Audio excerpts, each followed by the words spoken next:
The Doors are planning a 50th anniversary of their classic debut album from 1967.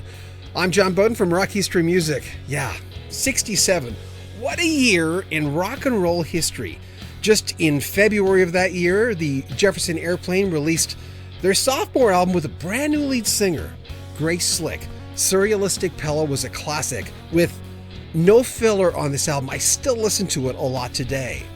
In June, the summer of love in 67, the Beatles released arguably one of their best albums, Sgt. Pepper's Lonely Hearts Club Band. But starting the year, January 4th, 50 years ago today, the Doors released their self-titled debut. And appropriately, it's Day of the Doors in Los Angeles today. Founding members John Densmore and Robby Krieger, as well as family members from the late Ray Manzarek and Jimmy Morrison, will be there. I always say if you're really serious about music, and I'll tell people my own age in their 50s or someone who's in their teens getting into music, if you want to dig deep, if you really are serious about music and you want to know the history, you want to know where everything came from, you gotta listen to the Doors' debut.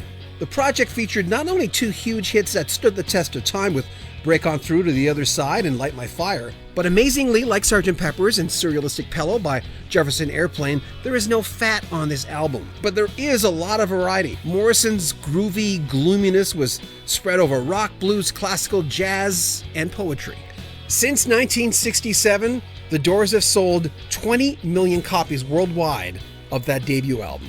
Well, the 50th Anniversary Deluxe Edition will be released March 31st at a price of $64.98. When I was a kid, I was only 7 when this album was released, but I remember as a kid, maybe a few years after it came out, thinking that Jim Morrison sounded like a crooner. He did have that kind of feel, and he's been described as a crooner who did rock and roll many times. So finally, I've been proven right, even though he never really was a crooner. If you want to pick up the 50th Anniversary Edition, it'll feature a hardcover book and a remastered version of the album's original stereo mix for the first time in nearly 30 years. Also an LP of the mono mix, and the third disc will feature live performances from The Matrix in San Francisco recorded just weeks before the Doors released their debut.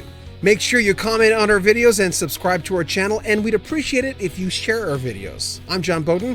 This is Rock History Music.